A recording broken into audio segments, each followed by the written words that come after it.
when your intentions and actions are in alignment. I think you feel better physically, you feel better mentally, there's no guilt, there's no nothing. You feel wonderful. Whereas on the flip side, when your intentions and actions are not in alignment, I think unhappiness ensues. And I think it wears on us. It's like a lead balloon hanging over our head, right? We feel that. So if to me, when I hear you say establish trust, which is critical, how do you do that? Well, there's a very simple way to establish trust. You make promises and you keep them.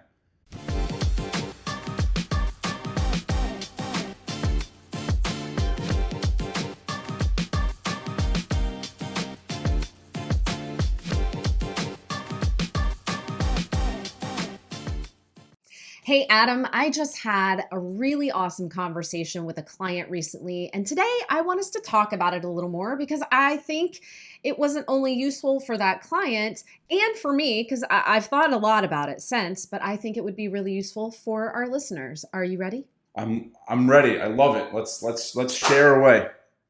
Okay, so I led in with, your health is not a project. Ooh. And it landed pretty well, I have to say. Like, the client took it on board, was like, okay, I hear that, tell me more. And I went on to clarify, like, our health, we really have to frame it as a relationship, right? There is no arrival. There's not going to be a deadline we meet. And listen, I mean, we kind of drill this stuff, but it really, really is important. And I want to kind of talk through it a little bit more to help people understand what I mean by this. So let me back up a second. Way back when I had this roommate when I lived in Manhattan, this guy was dating this girl. My roommate was dating a girl. And I said to him one day, I said, hey, how are things going with that girl? And he was like, yeah, they're great. And then he followed up with, and they'll be great until I say they're not great anymore. Ooh, that's good. To be clear, this was 15 years ago that he said this to me, and it sticks with me. Like, I bring this up a lot. That's how groundbreaking it was for me. And I realized, I'm like, wow, relationships are a day-by-day choice. He literally chooses every day to make sure that relationship is good, or he did then. I don't know if they're still together. Sorry. Sorry to ruin it, folks. Not sure where it ended up. But it was really interesting to hear him say that. It's good until it isn't. And when it isn't, it's because I said it's not. So where am I going with all this? To me, that's what a relationship is, right? It's a day-by-day choice. Adam, any thoughts on that before I venture into this further? It reminds me of a quote I share that there are no varying degrees of commitment. Either we look for reasons why something will work, or we look for reasons why it won't work. And once we start to look for reasons why it won't work, it's very hard to come back from that. Mm-hmm. Mm-hmm. Yes. Well, interesting you say that because, unlike a relationship with some girl you dated way back when or some guy I dated way back when, we don't get to break up with our bodies. We don't get to divorce our health. We don't get to emancipate ourselves from where we live every single day until death do us part, right? So in my head, relationship is a must. It's a constant in health. And everything else is a project on top of that. But I think it's really important to understand, first of all, before we get to the projects, how do we know if our mindset is such that we're thinking of health as a project? So I'll give a couple examples and feel free to chime in, Adam, if you have any. I wrote them down. So if you hear yourself say, oh, I'll just start again tomorrow. Or if you hear yourself say, I messed up a few days, I'll just skip a few meals and it'll be fine. Or if you hear yourself say, well, I'll just double up on workouts for the next week, right? Like, these are very short-minded, short-sighted approaches to health. And it's kind of like robbing Peter to pay Paul, to just get on to the next piece, to just cover my tail for one more day, right? Like, I think we just think there's going to be an end in sight. And when we do that, we're just kind of loading up the relationship debt in actuality. Adam, do you have any other ideas? How does this intertwine with, well, I guess this is a side note of like the perfectionism, like where I've like, I feel like I messed up or why bother? Or perhaps that's the part where those people are thinking about it as a project. And if you don't think about it as a project, it becomes easier. Yes. No, this is a good call out. And I don't want us to go off too far on a tangent, but definitely perfectionism could be seen as projectism. Yeah. Right? Yes, I agree. Because for anybody out there who's been in a relationship, which would be everybody, because you have relationships with family, friends, romantic partners, spouses, significant others, yada yada yada. There is no perfect, right? And it is ongoing. And it requires a lot of work and daily choice. So yeah, if you catch yourself in perfectionism, you're in projectism, and it's not going to serve you very well, for sure, in terms of long-term sustainable health. I like Right. it. Anything And else you wanted to add? no, and I think a classic symptom of this perfectionism is this on-off mentality, right? I'll Mm, do it for when I'm able to, or I'll do it when I feel like it, but then inevitably something happens, and then it's this off mentality. And that on-off yeah, mentality, of course, is a clear sign of treating this as a project. this is great. I love it. Excellent call out. Excellent way to know if you're in projectism with your health. All right. So perfectionism, we've called it out. It's a really, really clear delineation. All right. So I think that's helpful, right? Like, okay, I've identified these things, within my self-talk in terms of health. What do I do about it to try and shift gears to change my mindset? And so I want to talk through some of the factors to healthy relationships, right? This is not a PSA about happy, healthy marriages, by the way, unless we're talking about your marriage to your body. And then it is, because I fully believe I am married to my body. I don't know how I'm going to get out of it. So I might as well make the most of it, right? So, some key components, and we'll just kind of go through a couple of them, but some of the bigger ones. And you might give me the side eye, and that's okay. I don't care. Communication, top key component to a healthy relationship. Agree or disagree, Adam? Agree. Yeah, my gosh. If you don't think your body talks to you, get quiet. Get quiet. Those aches, those pains, the yawns, sensations of the stomach. We talk about this one. What else, Adam? What other ways do our bodies communicate to us? I think cravings. I think sudden urges of hunger, feeling insatiable. Those are all ways our body is communicating to us. Hmm. Now, here's the place where I get the side eye. How do we communicate to our bodies? And I have a couple of examples. What do you think? How do we communicate to our bodies? Well, I think the key thing is learning how to listen to your body. I don't know if we can talk back to our body, but we can acknowledge what our body is telling us and give it what it needs. I'm eager to hear what you have to say. So there's like a subsection to this key component to a healthy relationship. So first is communication. Within that is also like mutual respect and trust. There's a whole bunch of other things. So okay, side eye time. I talk to my body. I do this. I know, Adam. Can we get that on You learn camera, things please? about me. You learn things about me all the time, but I really do. I'll give you an example. I did this week because I have asked an exorbitant amount of my body over the last several days, just as we all are, very busy, very active. Sleep has been rocky because of certain things. And I literally have conversations with my body where I'm like, dude, I feel the soreness. I feel the exhaustion. I am acknowledging the communications you are sending to me. I commit to you and I promise to you, I'm going to give you what you need. Can you please just help me out here? I'm asking more of you than I normally would. You're married. I know you and your wife from time to time ask each other to give more than 50% in the relationship, right? Like you have to talk this out. No doubt. Yes? I love that you start by calling yourself dude. But It's my body. My body is my dude. okay, we won't go down that rabbit hole. But yes, absolutely. Sometimes you need to ask more of it. Sometimes you compromise. No doubt.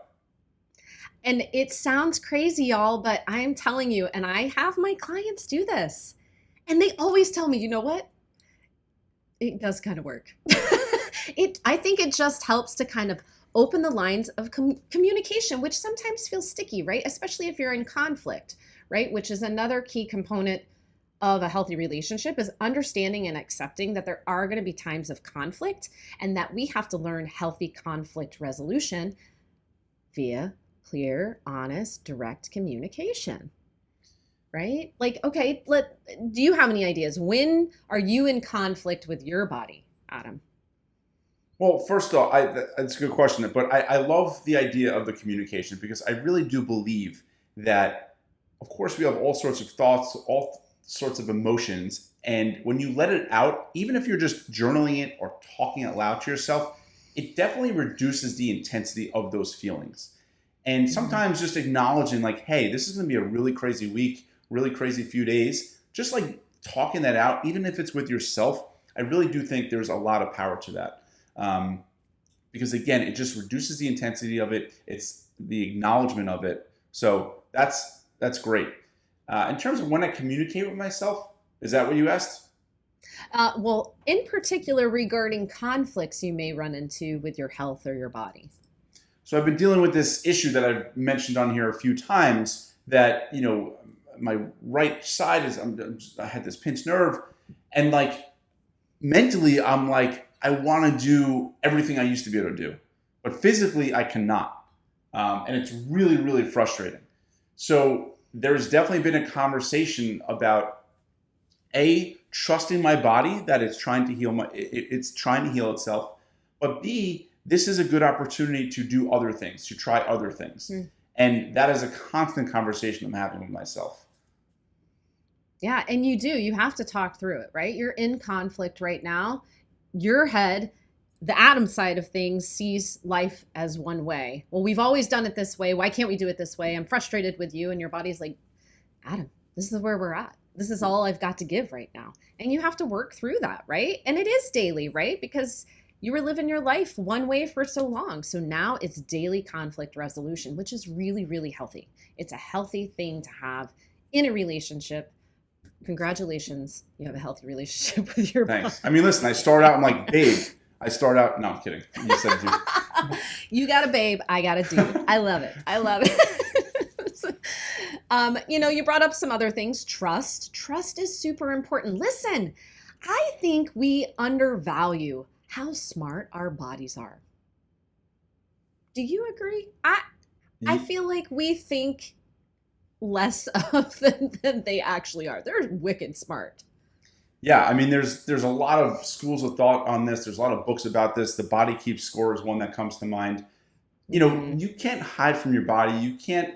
Our body, like in a way, it does keep score. And the point of that book is basically like if you don't deal with your emotions, if you don't deal with your struggles, like your thoughts, like your body is keeping score in one way or the other, one way or mhm. another. And it's important to allow yourself to feel how you feel, and that is also one of the wonderful, another side, another little tangent here is when you overcome emotional eating, what you're really learning how to do is handle all of your emotions, right? And you're learning the skills to do that. And it's very empowering when you start to do that because you actually feel a lot stronger, you feel a lot more capable.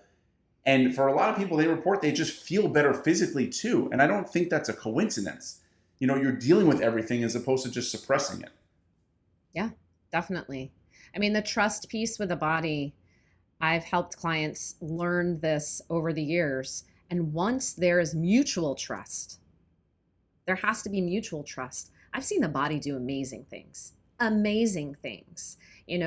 sometimes clients struggle. They're like, well, maybe they have a weight loss project they're working on. Well, it's not happening. It's not happening. The body needs to trust. You're not going back on what you said you would do. I, this is the conversation we have. The body has to learn to trust that these new behaviors Hmm. are the new you. It's the way you're treating it now, and it has to be mutual trust, which can be really, really hard, especially, I know a lot of people struggle with chronic illness, different things like that, and they feel like the body has let them down. Um, the body is smart. The body is doing what it needs to do to keep you alive. And I think that can be really, really powerful. Yeah. I also think Um, when two things I think that are worth talking about is how do you establish trust with your body? I mean, this is getting really confusing in a way, but no, but how do you establish trust with your body? I think to your point, it's really doing what you say you're going to do, following through on your mm, intentions, right? I really believe one of the mm, keys to happiness is when your intentions and actions are in alignment. I think you feel better physically, you feel better mentally. There's no guilt, there's no nothing. You feel wonderful. Whereas on the flip mm. side, when your intentions and actions are not in alignment, I think unhappiness ensues. And I think it wears on us. It's like a lead balloon hanging over our head, right? We feel that. So if to me, when I hear you say establish trust, which is critical, how do you do that? Well, there's a very simple way to establish trust. You make promises and you keep them.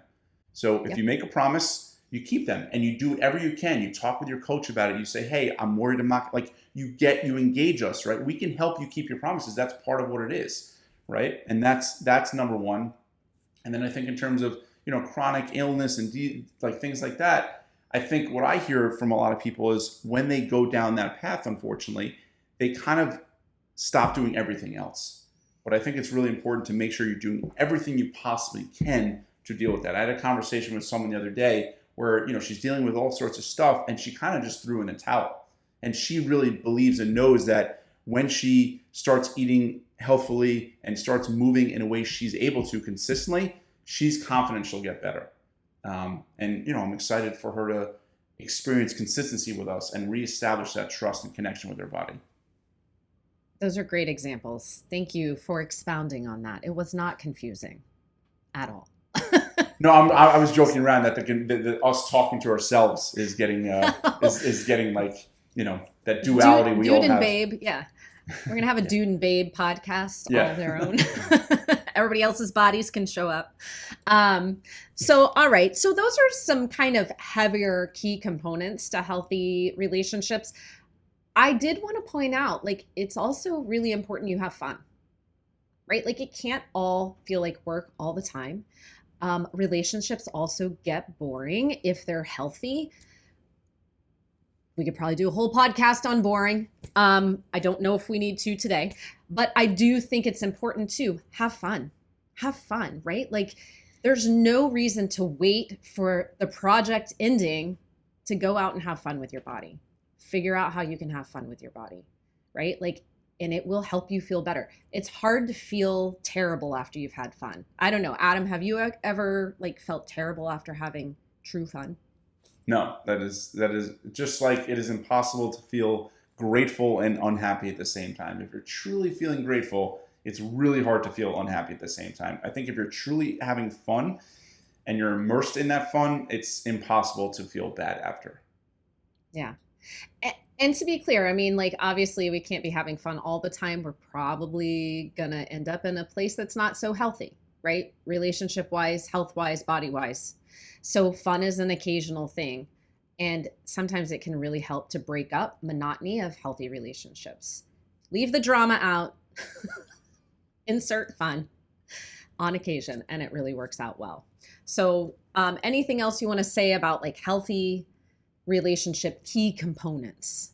No, I mean, I think fun is really important. We all have this inner child in us, and if that gets neglected, then we look for other ways to deal with that and other ways to get that fun in quotes, because of course, as much fun as we think eating indulgently and sitting on the couch all day is like fun, that's not really fun. When you're actually having fun and you're making it a priority, even if it's for a little bit every day or a little bit every week, that goes a long way.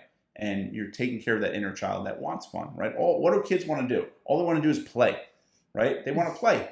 So introducing or making sure you're prioritizing a little play into your day or week can really go a long way. As simple and as trite as it might sound, it does go a long way. And I don't know if this is what your point was, but it doesn't necessarily have to be fun with exercise or fun with eating. No, It can be fun. no. Yeah, fun in general. Although I think it is important to incorporate fun things that are active, right? I've been playing pickleball, which is fun. I play like volleyball, which is fun. Like those are really fun for me. I don't necessarily think of those as exercise. It's just fun, and I'm moving my body. But fun is also playing basketball with my kids and playing board games with them. That's fun too. So incorporating that, incorporating play into your day a little bit or every week goes a long way. Don't underestimate that. Let that inner child live and breathe. Yeah, it's good relationship maintenance. Yeah. For sure. So, okay, let's wrap this up. I have one more point I want to make, and I'm sure there are people out there, listening, watching, that are like, okay, so then what is a weight loss goal? What is a physique goal? What is a cardio or a strength goal or a race goal, right? In my head, these are the projects, right? Because at some point there might be an arrival, right? Hopefully, if you're training for a marathon, you're not training for a marathon for the rest of your life. We have an amazing coach on staff who has just completed her 46th marathon. She's incredible. I feel like she might be training for a marathon for life. I'm not sure. Maybe that's a life goal. I'll have to call her up and find out. Are you just in relationships with marathons? Is that what this is? But in my head, these are the projects, right? And if we want to add the stress of taking on a project, we have to have a really healthy foundation in the relationship with our health and our body. And so this is why mindset and perspective on this is so crucial. If you try to add those projects on a house of cards, I mean, we're just not going to get very far. It's certainly not going to be sustainable. It's going to crack and crumble. What do you think, Adam? I totally agree. Totally agree with you. Yeah. So it's not to say don't strive for that weight loss goal. Don't strive for that physique goal, that strength, that 1 rep max, that cardio goal. Strive for those things. But understand, if you're striving for those things and your foundation is rocky, we're not headed down a sustainable path. So get back in there and work on that relationship with your health and your body and get it in good standing. And then any project you want to take on, you're ready to go. What else, Adam? You want to add anything else? Love that. I mean, a few things that come to mind. Number one, I always like to think or ask myself the question, how long do I intend to keep brushing my teeth? Right? And the answer is hopefully until the day I die. That's how I approach my health. It's something I do. It's self-care. It's maintenance. It's, we talk a lot about mental health. I mean, I think taking care of yourself physically and eating nutritiously and movement, that's all part of it. I think and thinking of it that way has been very helpful to me. It's just something I do to be the best version of myself.